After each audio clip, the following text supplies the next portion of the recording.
Before Dublin was a city, it was a pool, a dark tidal basin where two rivers met, the Liffey and the smaller Pottle, stained black by the peat bogs upstream. The Celts who lived along the banks called it Dublin, the Black Pool. That name outlasted every empire that tried to erase it. What grew on those banks over 12 centuries is one of the strangest stories in European history. A slave port that became a cathedral city, a fortress that changed hands so many times its defenders stopped speaking the same language as its founders. A place conquered by Vikings, then Normans, then English kings, then Protestant reformers, each layer pressing down on the one before until the city underneath became impossible to name. Dublin began as someone else's idea. It took a very long time to become its own. This video uses AI tools to visually reconstruct how Dublin looked across its history. The images are not always perfect, but every fact has been carefully researched. In 841, a Viking fleet sailed up the River Liffey and stopped where the Pottle flowed in from the south.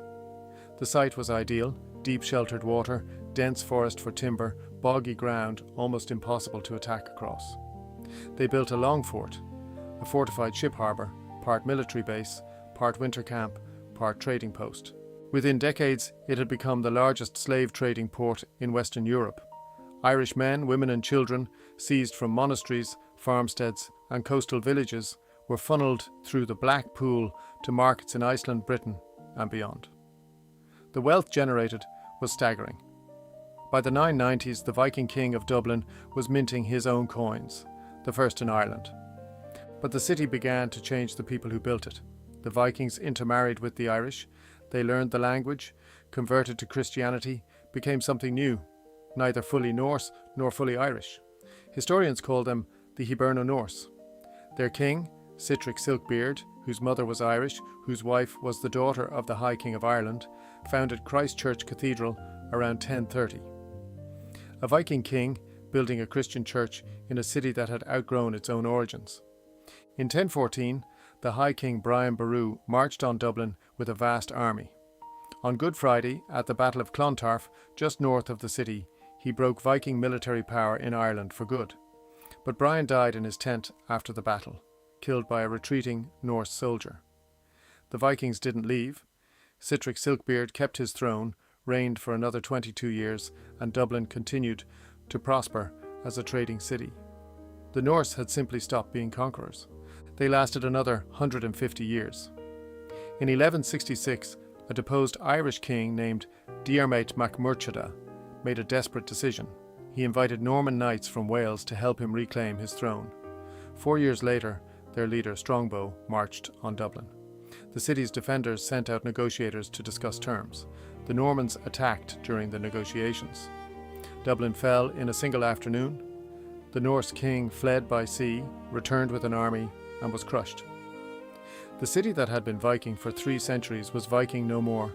The Normans who took Dublin in 1170 didn't just change who held the city, they changed what it was. Within a generation, Dublin had been transformed from a Norse trading port into the administrative capital of an English lordship. Dublin Castle was built in 1204, a stone fortress on the high ground above the Pottle, the same high ground where the Vikings had first raised their Longphort. It would remain the seat of English power in Ireland for the next 700 years. The city that grew beneath the castle was dense, busy, and almost entirely contained within its walls. Christ Church Cathedral was rebuilt in stone. St. Patrick's Cathedral rose just outside the southern walls, 2 enormous Gothic churches for a city of perhaps 8,000 people. Fishamble Street, the oldest street in Dublin, ran down toward the quays, still carrying the echo of its Viking fish markets in its name. For a while, the English colony flourished. Then the Black Death arrived by sea in the summer of 1348, shipped in from Bristol on trading vessels. The plague raged through Dublin between August and December, killing 1/3 or more of the city's population. Victims were buried in mass graves in an area outside the walls still called Black Pits. Parliament sessions were suspended. Courts went dark. The plague returned regularly for the next 3 centuries. The Black Death accelerated something that was already happening. The Anglo-Norman settlers, cut off from England, began to intermarry with the Irish, adopt the language, follow the customs. By 1400, many descendants of the original conquerors were indistinguishable from the people their grandfathers had come to rule. England's grip on Ireland shrank to a thin strip of land around Dublin. They called it the Pale. Beyond it, Gaelic Ireland, which England barely controlled at all. The phrase "beyond the Pale" was not a metaphor, it was a description. As English authority faded, Dublin's defence was left to the Fitzgerald Earls of Kildare, a dynasty so powerful they effectively governed Ireland for their own purposes. In 1487, they occupied the city and proclaimed a Yorkist pretender to the English throne. In 1534, Silken Thomas Fitzgerald besieged Dublin Castle itself, furious at the arrest of his father. Henry VIII sent an army. The Fitzgeralds were crushed. England had decided that Ireland was no longer something it could afford to leave to intermediaries. Henry VIII didn't just want to control Dublin, he wanted to control Ireland. After crushing the Fitzgeralds, he had his Irish Parliament declare him King of Ireland in 1542, not Lord, as his predecessors had been content with, but King. The distinction mattered. It announced a new intention. The problem was religion. England was becoming Protestant. Ireland was not. The monasteries were dissolved, their lands redistributed to those willing to cooperate. The old Catholic institutional life of Dublin, its friaries, its religious houses, was dismantled systematically. But outside the Pale, the Reformation barely existed. The further from Dublin you went, the less England's new faith had any purchase at all. Elizabeth I understood this clearly. In 1592, she founded Trinity College Dublin on the grounds of a dissolved Augustinian monastery, a Protestant university in a Catholic country designed to train a loyal clergy and an educated ruling class. It was built on confiscated land. Its gates were closed to Catholics. The plantation policy that followed Elizabeth was the bluntest instrument yet. Land was taken from Irish lords and handed to Protestant settlers from England and Scotland. In 1607, the last great Gaelic lords of the north, the Earls of Tyrone and Tyrconnell, sailed into exile from Lough Swilly, never to return. The flight of the Earls left the north defenceless. Ulster was planted with Protestant settlers who, unlike every conqueror before them, would not be absorbed. They brought their own faith, their own institutions, and their own sense of who they were. In 1641, the accumulated grievances erupted. Catholic Irish and Old English gentry rose in rebellion across the country. A Catholic confederation governed most of Ireland for nearly a decade. Dublin held, the English parliamentary garrison repelled a combined Irish and Royalist force at Rathmines in 1649. Then Cromwell arrived. What followed was a campaign so thorough it permanently reshaped who owned Ireland. Catholic land ownership fell from around 60% to 8%. Dublin's Catholics were officially banned from living within the city limits. The city that had been a Viking slave port, then a Norman stronghold, then a Tudor fortress, was now something colder. A Protestant capital surrounded by a country it had never fully conquered and never fully understood. After Cromwell, Dublin was rebuilt. Under King Charles II, his viceroy, the Duke of Ormond, made a single decision that changed the city's face permanently. He ordered that houses along the River Liffey must face the water, not back onto it. What had been a communal sewer became a central boulevard. The quays were lined with grand frontages. The bones of modern Dublin were being laid. The city that emerged in the 18th century was one of the most beautiful in Europe, and one of the most unjust. The Protestant ascendancy, perhaps 10% of the population, governed absolutely. The penal laws enacted from the 1690s onwards banned Catholics, 3/4 of the city's inhabitants, from voting, from holding public office, from practicing law, from educating their children openly, from inheriting land on equal terms. The majority of Dublin lived, effectively, as subjects in their own city. On the proceeds of this arrangement, the Protestant elite built something extraordinary. Henrietta Street went up in the 1720s, Dublin's first Georgian street, lined with houses built for lords, archbishops and speakers of parliament on a palatial scale. Merrion Square followed, Fitzwilliam Square, St. Stephen's Green. James Gandon designed the Custom House, completed in 1791, and the Four Courts, two of the finest neoclassical buildings in Europe, rising over a city that still worshipped in mass houses hidden behind unmarked doors. By the 1790s, Dublin had a population of over 200,000, the second city of the British Empire. For 18 years, it also had something resembling a parliament of its own. In 1782, under pressure from the armed Irish volunteer movement, Britain granted the Irish Parliament at College Green legislative independence. Henry Grattan stood in the chamber and proclaimed the nation's right to govern itself. It lasted 18 years. In 1798, inspired by the American and French revolutions, a movement called the United Irishmen, Protestants and Catholics together, rose in rebellion. The British crushed it with extraordinary violence. 30,000 people died. Then, in the aftermath, the British government bribed and pressured the Irish Parliament to vote itself out of existence. The Act of Union passed in 1800. Dublin's Parliament dissolved. The aristocracy and the political class packed up and left for Westminster. The most beautiful city in the British Isles began almost immediately to fall apart. The morning after the Act of Union passed, Dublin began its long decline. The Parliament at College Green was silent. The lords, the lawyers, the bishops and the politicians had packed up their townhouses and moved to London. The streets around Merrion Square still looked magnificent, but the money had left. Within a generation, the grandest houses in the city had become something else entirely. Henrietta Street, once home to lords, archbishops and speakers of Parliament, was divided and subdivided. Landlords stripped the marble fireplaces, sold the mahogany doors at auction, and rented the rooms out by the week to families who had nowhere else to go. The same thing happened across George and Dublin. The most elegant streetscapes in the British Isles became, within 50 years, some of the worst slums in Europe. Into this declining city came one force that changed everything.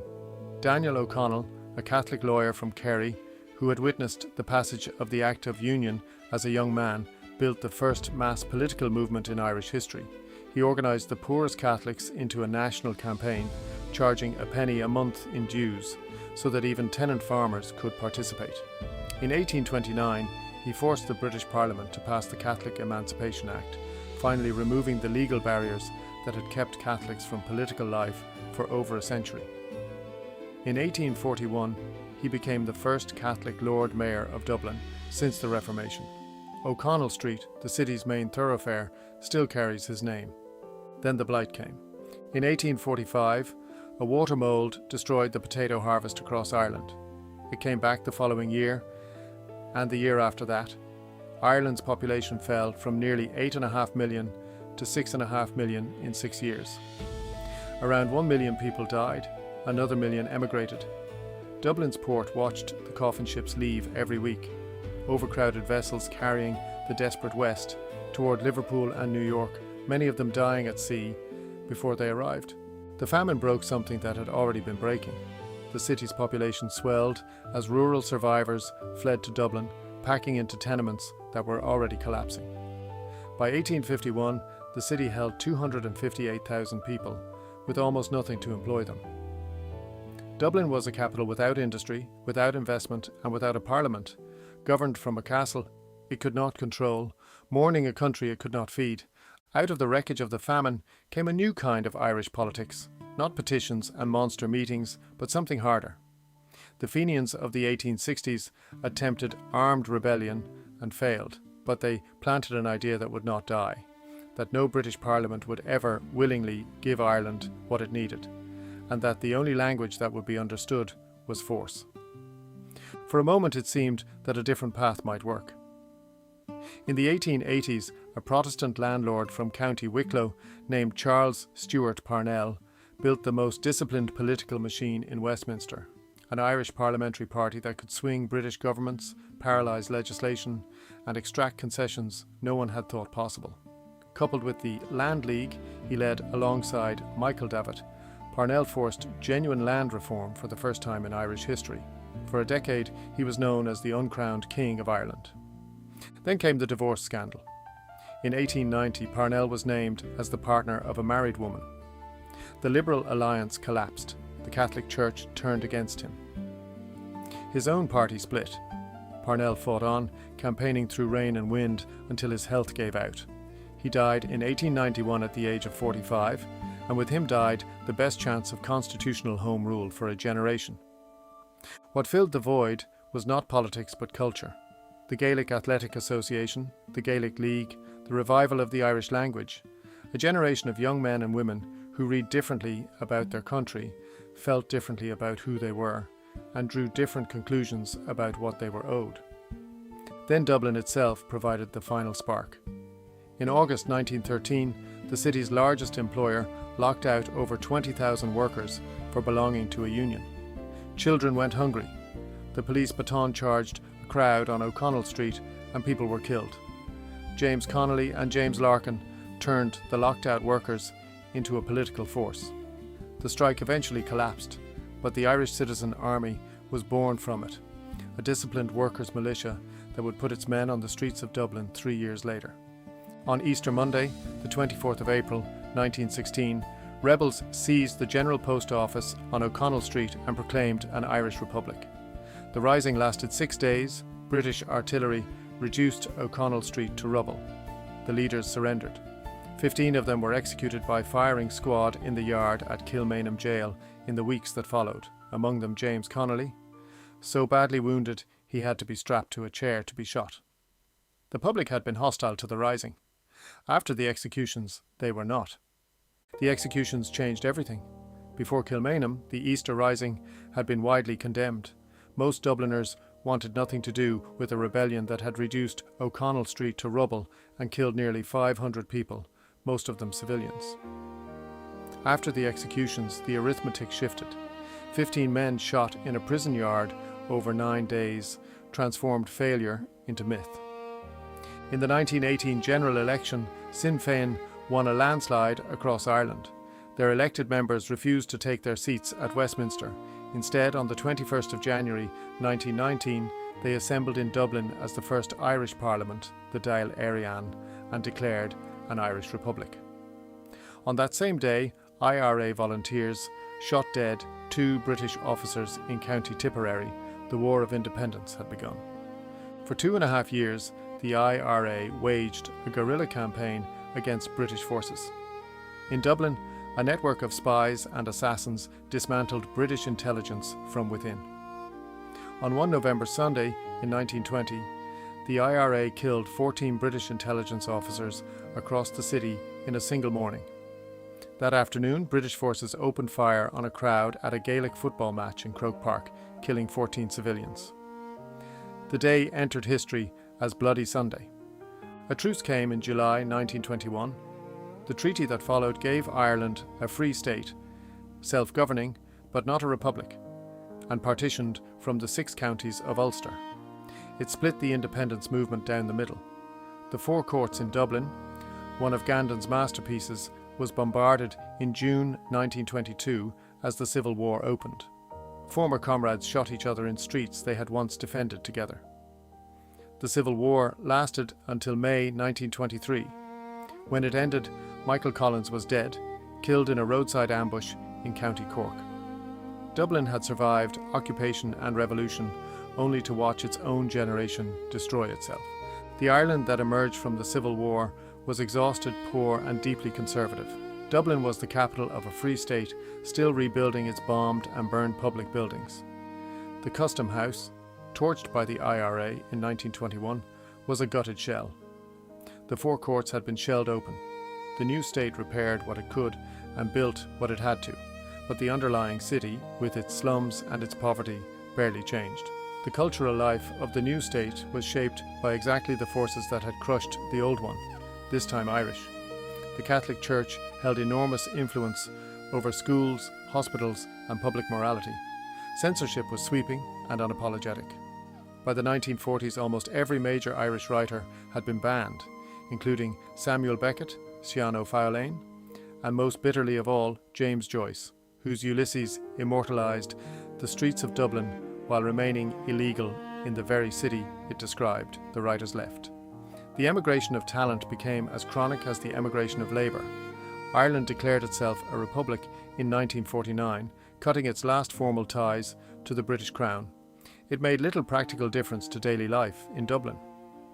The 1950s were the country's lowest decade. Unemployment was chronic, the economy was stagnant, and emigration stripped whole streets bare. Nearly 250,000 people left during that decade alone.